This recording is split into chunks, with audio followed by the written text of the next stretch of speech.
بسم اللہ الرحمن الرحیم۔ السلام علیکم، میرا نام محمد شیراز ہے اور آج کا ہمارا موضوع تعلیمی نظام ہے۔ سب سے پہلے ہم علم و تعلیم کی افادیت اور فضیلت کے حوالے سے بات کریں گے۔ ہمارے نبی پاک صلی اللہ علیہ وآلہ وسلم دعا کیا کرتے تھے کہ اے اللہ میرے علم میں اضافہ فرما، اور ان کا قول ہے کہ جس نے علم کو امام بنایا وہ دنیا کا امام۔ شیخ سعدی رحمۃ اللہ علیہ فرماتے ہیں کہ خدا کے ناراض ہونے کی ایک نشانی یہ بھی ہے کہ انسان پر علم کے دروازے بند کر دیے جائیں۔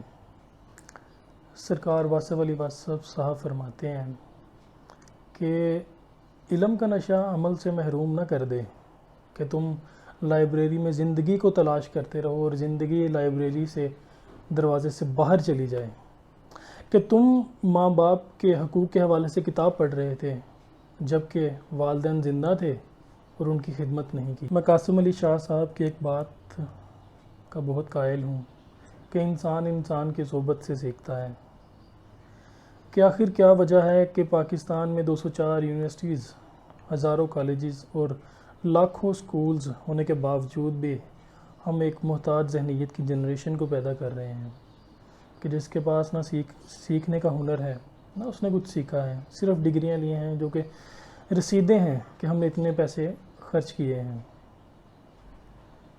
آخر کیا وجہ ہے کہ ایک پی ایچ ڈی اسکالر ایک ان پڑھ سیٹ کے ہاں کام کرنے کے لیے رضامند ہو جاتا ہے؟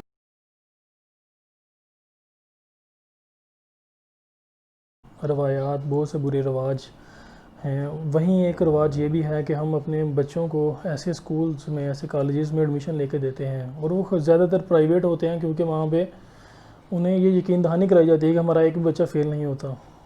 اور اس کی جو مین ایک وجہ ہے، ایک مین فیکٹر ہے کہ وہ اس چیز سے فرق ہی نہیں پڑتا والدین کو کہ ان کے بچے جو ہیں وہ پڑھ رہے ہیں یا نہیں پڑھ رہے، ان کو صرف ایک رزلٹ سے مطلب ہوتی ہے، ان کو صرف گریڈ سے مطلب ہوتا ہے۔ ان کی نہ تو وہاں پہ کوئی گرومنگ ہوگی، نہ ان کے پرسنالٹی ڈیولپمنٹ ہوگی، نہ ان پہ اخلاقیات پہ کوئی درس دیا جائے گا، اور اس سے زیادہ یہ کہ ہٹ درمی اور سستی اور کاہلی ان میں عروج پر پہنچ جائے گی۔ وہ اس وجہ سے کہ انہیں جب پتہ ہے کہ سال کے بعد جب بورڈ کے امتحانات ہونے ہیں تو ہمارے ٹیچرز نے، ہمارے پرنسپل نے جو ہے نا ایک فون کال پہ یا چند پیسوں کے عوض انہوں نے ان کو پاس کروا دینا ہے، تو اس وجہ سے ان کا فیوچر ویسے ہی تباہ ہو رہا ہے۔ اور والدین کو چاہیے کہ وہ پرائیویٹ سکولز میں ایسے سکولوں کا چناؤ ہرگز نہ کریں جن سکولوں میں ان کو یہ ہو کہ ہمارے صرف بچوں نے پاس ہونا، صرف گریڈ چاہیے۔ نہیں، غیر نصابی سرگرمیاں بھی زندگی میں ضروری ہیں۔ کالجز، یونیورسٹیز سے ملنے والی صنعتیں اور ڈگریاں بے شک وہ یہ تعین نہیں کرتی کہ کس شخص میں کتنا صبر ہے، کہ کس کی کتنی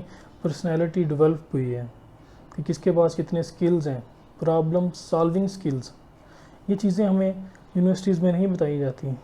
ہمیں اخلاقیات کا درس نہیں دیا جاتا، ہمیں یہ نہیں بتایا جاتا کہ کہیں کیسے بیٹھنا ہے، کہ زندگی میں کوئی حادثہ پیش آ جائے تو اس پہ صبر کیسے کرنا ہے۔ جب اللہ کی نعمتیں عروج پر ہوں، جب آپ دیکھیں کہ آپ ہر طرح سے اللہ کی نعمتوں سے گرے ہوئے ہیں تو شکر کیسے ادا کرنا ہے۔ یونیورسٹیز ہمیں یہ باتیں نہیں سکھاتی۔ یونیورسٹیز ہمیں بے شک یہ چیزیں نہیں سکھاتی کہ بڑوں کا ادب کیسے کرنا ہے۔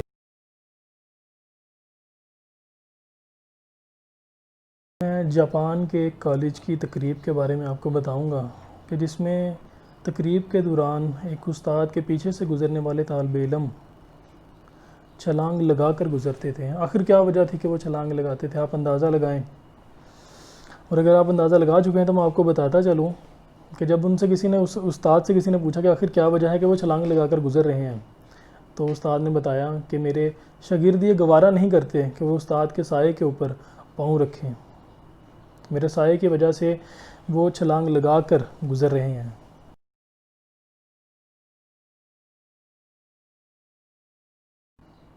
اس ویڈیو کو بنانے کا مقصد جو ہمارا تعلیمی نظام ہے اس سے آپ کا تعارف کروانا تھا۔ اس موضوع پر ہم آنے والی آئندہ ویڈیوز میں ان کے جو پیچھے بیہائنڈ فیکٹرز ہیں جن کی وجہ سے ہمارا تعلیمی نظام دن بدن بدحالی کا شکار ہو رہا ہے، ہم ان کے حوالے سے بات کریں کہ کیسے ہمارا یہ تعلیمی نظام دن بدن کمرشلائزڈ ہوتا جا رہا ہے، اس کو ایک کمرشل وے میں تبدیل کر دیا گیا ہے، کہ کیسے یونیورسٹیز، کالجز صرف دکانوں کے طور پر اپنا کام دے رہے ہیں کہ آپ پیسے دیں اور ڈگریاں لے لیں، آپ پیسے دیں اور صنعتیں لے لیں۔